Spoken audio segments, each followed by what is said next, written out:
사람 얼굴 보며 축복합시다. 하나님이 당신의 탄식을 듣고 계세요. 시작. 하나님이 당신의 탄식을 듣고 계세요. 예. 수년 전에 내려놓음이라는 책을 통해 한국 교회에 큰 도전을 끼친 이용규라는 선교사님이 계십니다. 미국 하버드대학교 박사님이시지만 소명을 받고 모든 것 다 포기하고 몽골 땅에 들어가 귀하게 영혼들을 섬기신 분입니다. 하나님이 다시 이분의 마음에 감동을 주셔서 몽골 땅 이제 익숙해졌지만 그 모든 것 내려놓고 이제 인도네시아로 지난 2012년도에 들어갔습니다. 인도네시아는 세계 최대 무슬림 국가인데요. 그 땅에 들어간 이유는 인도네시아의 종합대학교를 세워서 다음 세대를 복음화시키려는 비전 때문이었습니다. 최근에 이 선교사님이 기대라는 책을 새로 펴냈습니다. 이 책을 보니까요, 여러분 8월 달에 꼭 좀 읽어봐 주십시오. 선교사님이 췌장에 혹이 생겨서 그것 때문에 크게 고생한 이야기들이 있습니다.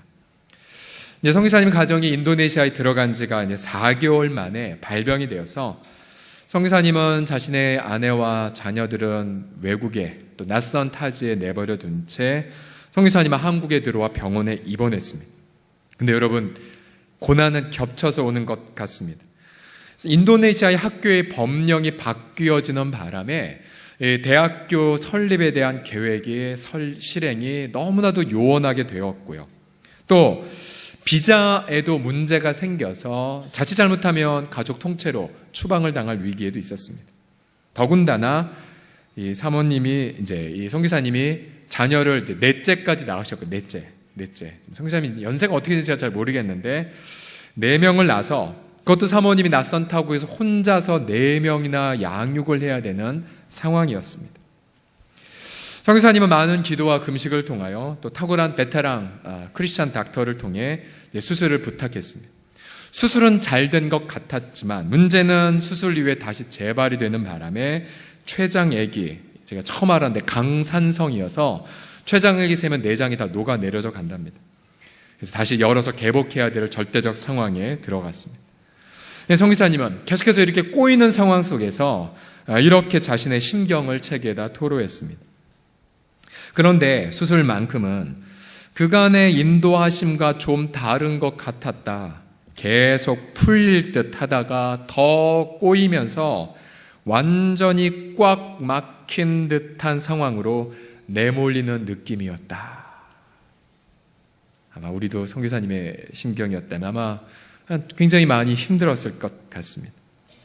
혹시 우리 가운데서도 내 인생이 딱 지금 저 상황입니다 라고 계신 분이 있으실 겁니다. 오늘 사도 바울도 본문에서 자신의 삶을 12절에서 이렇게 요약하고 있지요. 그런즉 사망은 우리 안에서 일하고 있다, 역사하고 있다. 얼마나 자신의 고난이 버거우면 우리 안에는, 내 안에는 죽음이 가득하다라고 말하고 있겠습니까? 우리가 알다시피 사도 바울도 만성적인 질병, 얼마나 질병이 힘들면 사단의 가시라고도 표현했을 질병에 시달리고 있었고요. 또 배고픔, 잠을 자지 못함, 또 여러 도적의 위험, 난파, 거짓 형제의 속임 등을 겪었죠. 바울이 겪었던 가장 큰 어려움이 있다면 그것은 외적인 고난이라기보다는 아마 사람들의 비방과 모함이었을 것입니다. 즉 사람들이 저 사람은 진짜 사도가 아니다 라고 주장했고 또 바울을 향해 바울의 선한 선의를 왜곡하며 거짓말을 했던 많은 아픔을 겪었죠. 우리도 고난 때문에 삶이 버거울 때가 있습니다. 고난의 무게에 짓눌리면 숨도 잘 안 쉬어지고 또 미래를 향해 한 발도 내딛지 못할 때가 있습니다. 근데 사도 바울은 본문 16절에서 이러한 아름다운 반전의 고백을 경험합니다. 16절을 다 같이 읽어보죠. 시작. 그러므로 우리가 낙심하지 아니하노니 우리의 겉사람은 낡아지나 우리의 속사람은 날로 새로워지도다. 아멘. 즉 바울은 겉으로는 무수하게 많은 고난을 겪었지만 그의 속사람, 즉 그의 영혼, 그의 마음은 날마다 새로워지고 있다고 고백을 하고 있습니다. 그렇다면 우리가 고난의 짐이 인생 가운데 너무나 버거울 때에 과연 우리는 어떻게 해야만 될까요? 우리의 질문 이것입니다. 고난의 짐이 버거울 때에 어디를 바라봐야 될까요? 첫 번째로 하늘의 관점으로 나의 고난을 바라보십시오. 11절을 다 같이 읽어봅시다. 시작. 우리 살아있는 자가 항상 예수를 위하여 죽음에 넘겨짐은 예수의 생명이 또한 우리 죽을 육체에 나타나게 하려 함이라. 아멘. 바울은 자신의 우리 살아있는 자가 항상 예수님을 위해 죽음에 넘겨지고 있다라고 말합니다. 이 구절에서 가장 중요한 단어는 넘겨지다라는 단어입니다. 넘기다의 수동형, 히라바로 파라디도미라는 이 단어인데요. 이 단어는 초대교회 그 당시 성도들은 결코 잊을 수 없는 단어입니다. 왜냐하면 이 단어의 뜻은 배반하다, 팔아버리다, 넘기다란 뜻을 갖고 있는데요.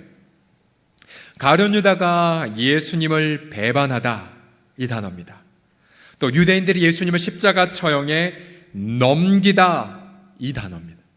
그래서 이 단어 파라디돔이란 이 단어는 바로 예수님의 고난을 가장 선명하게 표현한 단어. 이 단어만 들으면 예수님의 그 처절한 고난이 연상되었을 단어입니다. 그런데 이 같은 단어라도 성경은 관점을 다르게 표현을 하고 있는 것이 있습니다. 예를 들어 하나님의 관점으로 이 고난을 설명한 대표적 구절 중에 로마서 8장 32절이 있습니다. 자기 아들을 아끼지 아니하시고 우리 모든 사람을 위하여 예수님을 내어 주신 하나님, 파라디돔이에요. 어째 그 아들과 함께 모든 것을 우리에게 주시지 아니하겠느냐. 즉 하나님 모든 사람을 위하여 아들을 내어 주셨다라고 말합니다.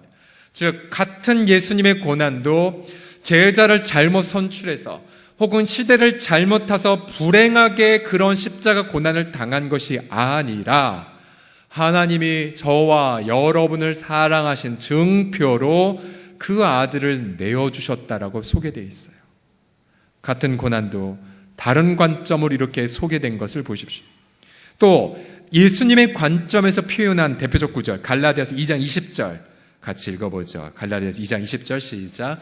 내가 그리스도와 함께 십자가에 못 박혔나니 그런즉 이제는 내가 산 것이 아니요 오직 내 안에 그리스도께서 사시는 것이라.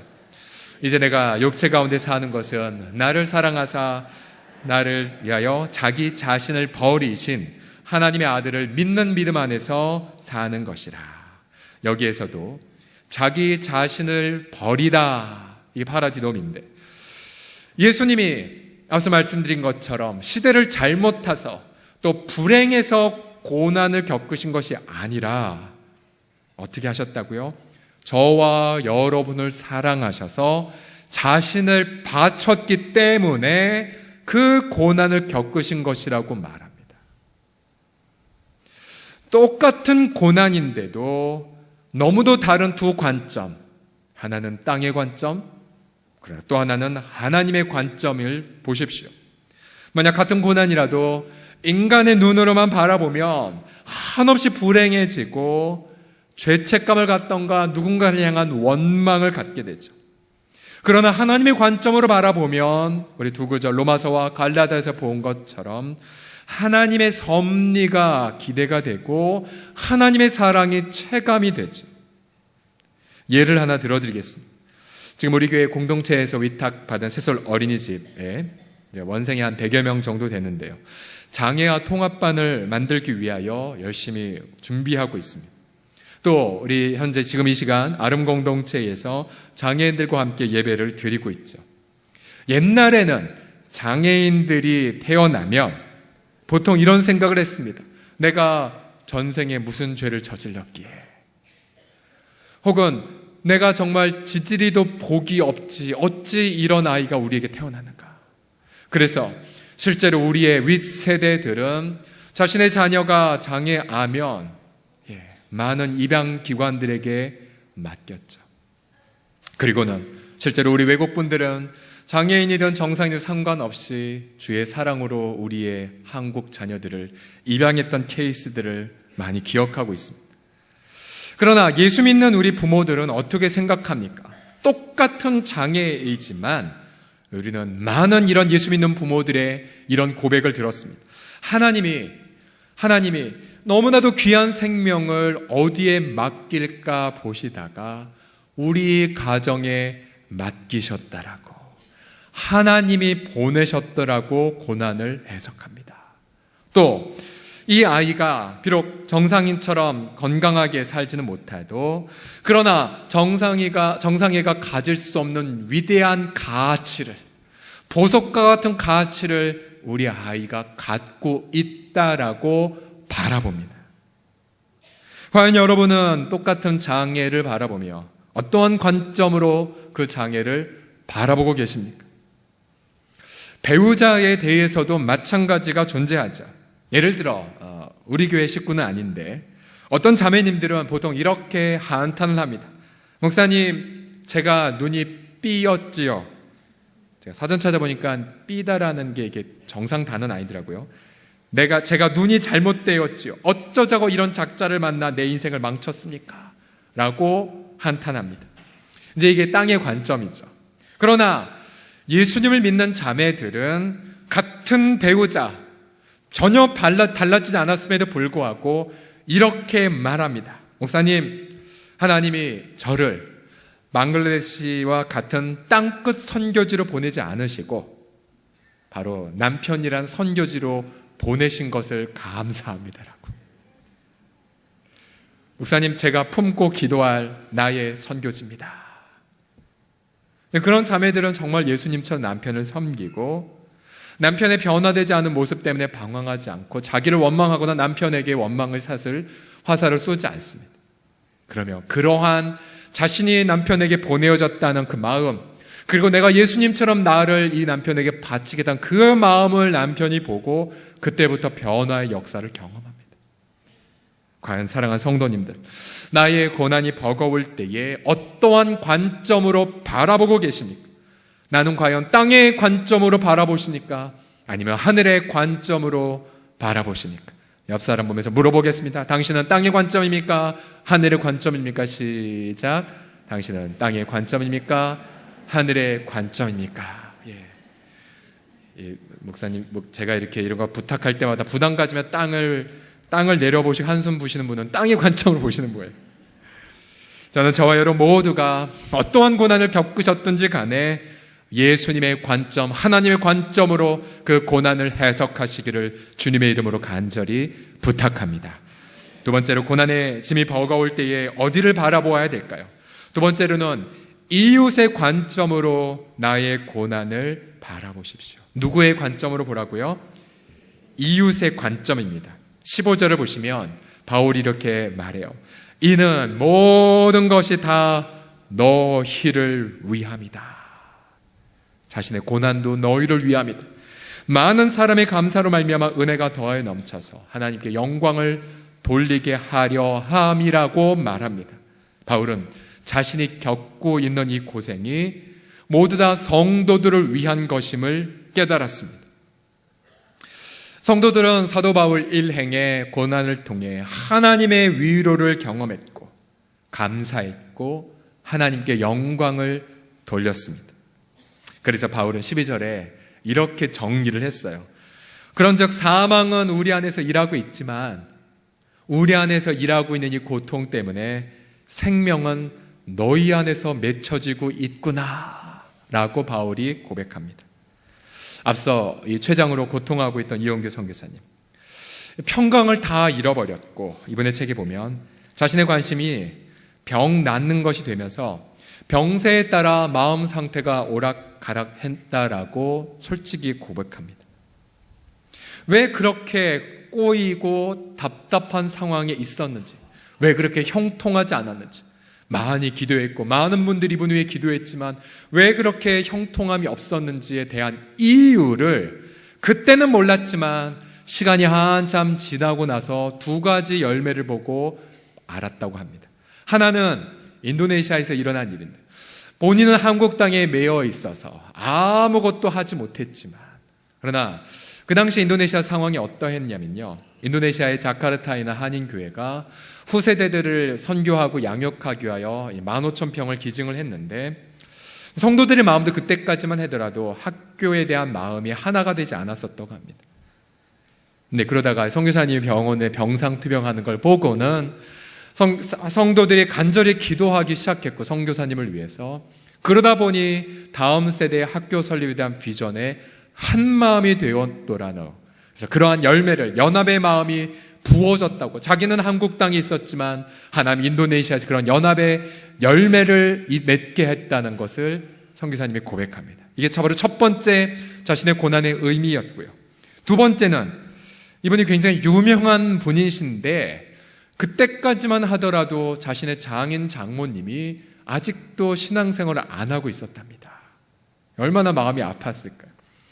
그런데 자신의 사위가 이렇게 고통스럽게 투병하자 장인 어르신이 이렇게 기도했다고 합니다. 하나님, 우리 이서방 살려주세요. 살려주시면 저 교회 갈게요. 하나님의 은혜로 이 병은 치유가 다 되었고, 결국 장인 장모님도 신앙생활을 열심히 하게 되었습니다.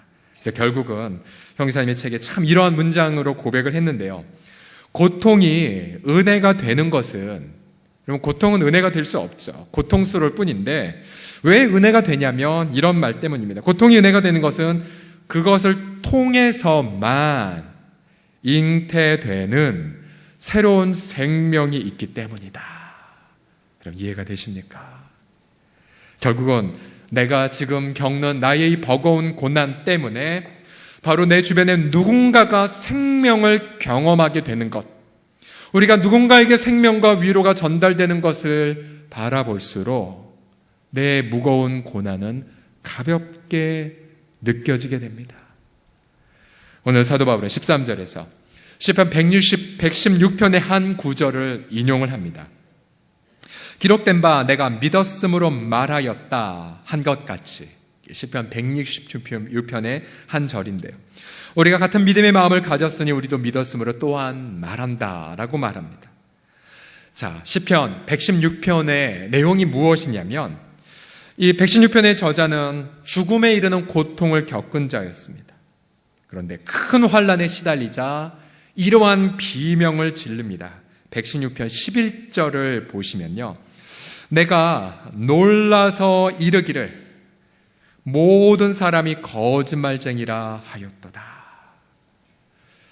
무슨 말이냐면요, 본래 인간은 자신의 고난을 겪으며 또 자신이 감당할 수 없는 환난에 직면하면 이런 말 하죠. 모든 인간 다 싫어. 모든 사람 다 싫어. 모든 사람 다 잘못됐어 라고 말합니다. 우리 교회는 그런 분이 없겠지만 교회에 와서 단 한 명에게 상처를 받았는데 이렇게 해석하죠. 교회 안 나가. 다 나쁜 놈들이야 라고 말하죠. 시편 116편의 저자가 그런 부분이었어요. 너무 고난이 무거우니까 고립을 택한 겁니다. 나 혼자 살 거야. 그러다가 이 시편 저자가 은혜를 체험해요. 116편 8절에 보면 주님이 내 영혼을 사망에서, 내 눈을 눈물에서, 내 발을 넘어짐에서 건지셨나이다.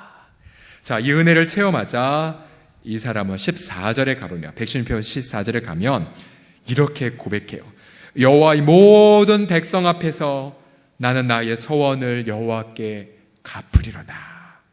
그전에는 고난 때문에 모든 인간 다 싫어 라고 홀로를 택했지만, 고립을 택했지만, 이제는 하나님의 은혜 때문에 사람들을 선택해서 사람들 한복판 안으로 들어가서 하나님의 그 은혜를 선포하는 모습입니다.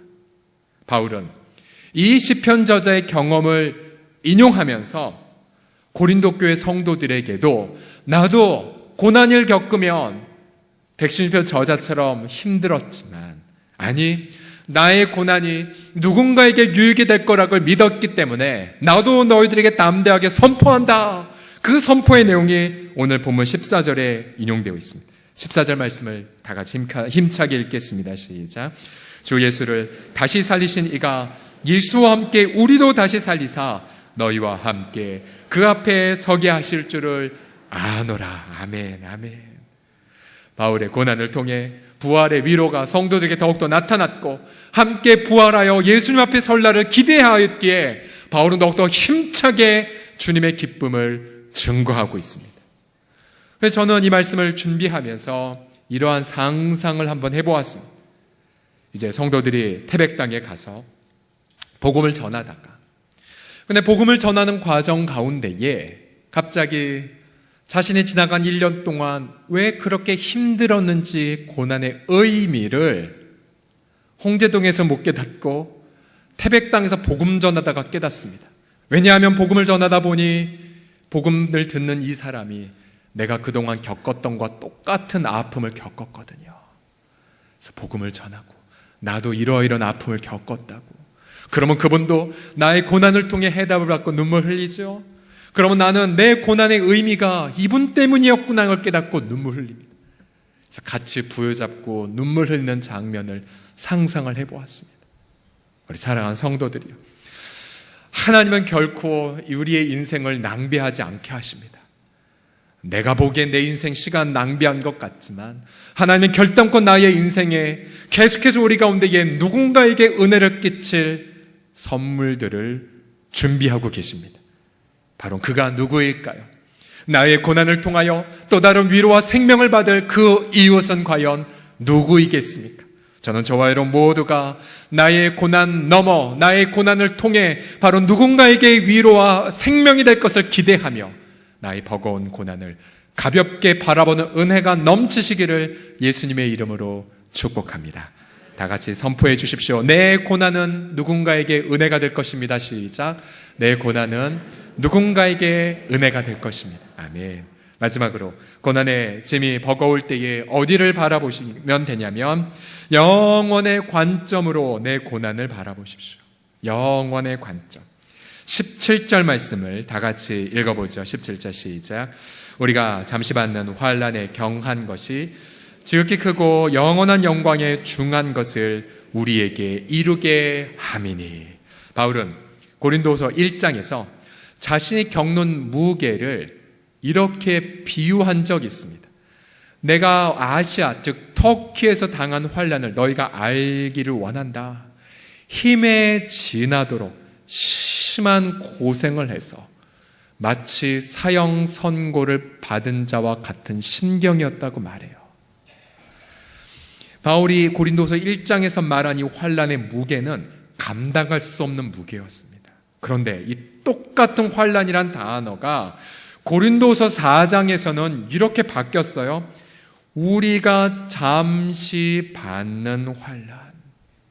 그리고 그 환난은 가벼울 경자를 붙여서 가볍다라고 말해요. 자, 바울의 고난이 달라진 것도 아니었어요. 바울의 고난은 똑같이 있었지만 왜 똑같은 죽도록 힘에 겨운 고난이 4장에 대해서는 가볍고 잠깐의 고난으로 바뀌었을까요? 그것은 고린도서 4장 17절을 다시 보시게 되면 이것 때문에 그래요. 우리가 잠시 받는 환난에 경한 것이 그 다음 지극히 크고 영광의 무거울 중자를 붙여서 무게, 영광의 무게, 지극히 크고 영원한 영광의 무게에 비교해 봤을 땐 아무것도 아니라는 거예요. 제가 이 영원한이라는 이 단어를 신약 성경에서 쭉 찾아보았어요. 어디에 영원함이 붙여 있을까? 히라보로 아이오니시오스란 이 단어는 다음과 같은 명사와 붙여졌습니다. 제가 쭉 읽어볼게요. 영원한 속죄, 영원한 위로, 영원한 집, 영원한 열매, 영원한 언약, 영원한 기업, 영원한 만족, 영원한 기쁨. 셀 수가 없었습니다. 바울이 말한 영원한 영광이란 저 영원한 자 뒤에 붙은 모든 명사들을 하나로 합한 것, 바로 예수님의 영광을 뜻하는 것이었습니다.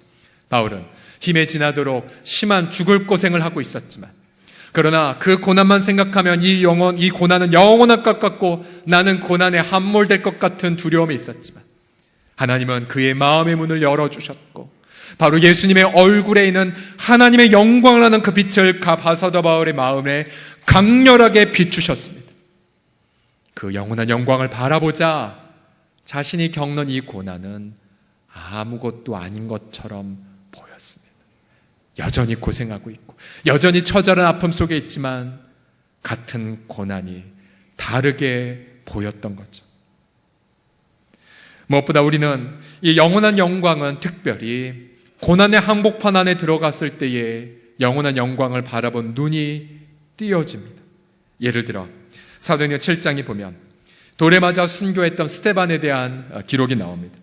스데반이 돌에 맞아 순교하기 직전 하나님은 그의 눈을 밝게 해주셔서 무엇을 보여주셨냐면 7장 55절을 보십시오. 스데반이 성령 충만하여 하늘을 우러러 주목하여, 그 다음 같이 읽어보겠습니다. 시작. 하나님의 영광과 및 예수께서 하나님 우편에 서신 것을 보고, 하나님은 그의 눈을 열어주셔서 하나님의 영원한 영광을 보게 하셨습니다. 그 순간 그는 하나님의 영원한 영광의 아름다움에 매료되었고 군중들의 증오와 살기가 전혀 두렵지 않았습니다. 돌덩이가 그의 얼굴을 짓누르고 그의 몸을 찢어도 그는 아프지 않았습니다. 오히려 그는 죽어가면서도 이러한 기도로 인생을 마무리했죠. 사도행전 7장 60절 보십니다. 무릎을 꿇고 크게 불러 이르되 주여 이 죄를 그들에게 돌리지 마옵소서. 영원한 영광에 압도되자 육체적 아픔마저도 잊은 듯, 그리고 자신이 당하는 이 억울한 죽음마저도 오히려 사랑의 용서의 고백의 기회로 삼았던 걸 보십시오. 이 호남에 기독교 성지가 참 많은데요, 그 중에 영광의 염산교회라는 곳이 있습니다. 이것은 6.25 전쟁 때에 무려 77분이나 순교를 당한 교회였습니다.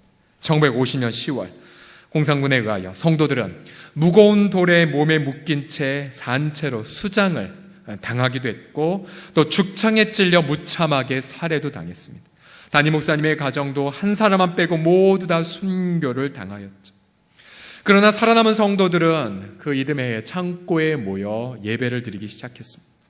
그때에 담임 목사님의 식구 중에 유일한 생존자였던 김익이라는 전도사님이 자신이 교회를 섬기겠다라고 말하면서 이러한 유명한 말을 선포했습니다. 저는 이곳에 나의 부모 형제들의 원수를 갚으러 왔습니다. 원수 갚는 것이 무엇이겠습니까? 그들을 예수 믿게 해서 천국 가게 하는 것이 하나님 앞에서 참된 원수 갚는 일이 아니겠습니까? 여러분도 저와 함께 이 일에 힘을 합쳐 주세요.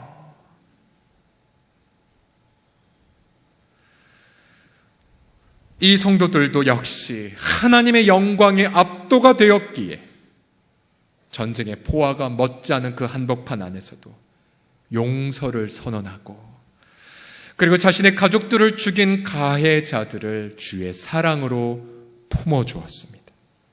어찌 이 일이 가능하겠습니까? 자신의 그 슬픔의 무게를 이길지 못할 텐데, 그것은 한 가지 이유 때문이죠. 바로 그들이 예수님 안에서 보았던 영원한 영광의 무게 때문이었습니다. 만약 우리가 이 세상에 잠깐 있으면 사라질 돈이나 명예나 권력을 사모했다면 오늘 이 성경의 말씀이 깨달아지지도 않을 것이고 위로가 되지도 않을 것입니다. 행여나 예수님의 힘을 빌어서 이 세상에서 내가 잘 먹고 잘 살겠다고 생각했다면 오늘 말씀이 전혀 격려가 되지 않을 것입니다. 그러나 과연 나는 하나님 앞에서 예수 그리스도를 믿고 있고 나는 예수님과 함께 십자가에 못 박혀 죽었음을 믿는다면, 또 나는 예수님과 함께 다시 살아나서 지금 나를 위해 살지 않고 나의 유일한 갈망과 소망은 우리의 가정과 일터와 이 세상의 한복판 안에서 하나님의 나라의 가치를 이루어가는 것이라고 믿는다면 오늘 말씀은 저와 여러분에게 강렬한 위로가 될 것이며 고난을 뚫고 가는 소망의 능력이 되게 하실 줄을 믿습니다. 과연 저와 여러분은 어떠한 관점으로 나의 고난을 바라보고 계십니까? 그저 이 땅의 고난에만 짓눌려 신음하고 계십니까? 아니면 저 영원한 영광의 무게에 사로잡혀 예수님께로 기쁨과 어린아이 같은 감사의 마음으로 달려가고 계십니까? 기도하겠습니다. 다 같이 동성으로 이 시간에 기도할 때에 우리가 눈을 들어서 전심으로 하나님의 영광만을 바라봅시다. 그리고 내가 지금 당하는 이 고난, 불행에서도 아니고 불운에서도 아니고 하나님이 나를 이곳에 보내셨기에, 또 주의 사랑으로 내 자신을 바칠 수 있는 기회가 되었기에 이 아픔이 주어진 것입니다. 그리고 이 아픔을 통해 누군가에게 큰 위로와 격려가 될 것입니다. 포기하지 마십시오. 아직 절망할 때가 아닙니다. 우린 절망할 수 없습니다. 단념하지 마십시오. 영원한 영광의 무게에 압도되어져서 하나님, 죽을 것 같은 이 고난이 가볍게 보여지고 잠깐의 고난으로 받아들여져서 우리도 영광 가운데 이게 승리할 수 있게 해달라고 우리 다 같이 시간 동성으로 함께 기도하겠습니다. 기도합시다. 신실하신 아버지 하나님, 아버지의 마음을 다하여 이 시간 예수님의 얼굴에 있는 하나님의 영광을 바라보나이다. 아버지 하나님, 우리를 위하여 하나님의 영광을 버리셨사오니 아버지, 우리가 예수님 안에서 우리도 이 땅의 영광을 버리오며 아버지 하나님이여, 정말로 가치없고 볼품없어 보이는 주님을 바라보면서 아버지 하나님이여 고백하나이다. 하나님이 당신의 사랑 때문에 나를 우리 가정에 보내셨고, 하나님의 그 사랑 때문에 나를 이 일터에 보내셨으며, 하나님의 그 사랑 때문에 우리도 그리스도처럼 우리 자신을 바칠 것이고, 하나님의 그 사랑 때문에 우리도 아버지 우리의 가정과 또 우리 교회적 우리 지역사회와 또 소외된 이웃과 또 아버지 이 땅을 위하여 바치겠나이다.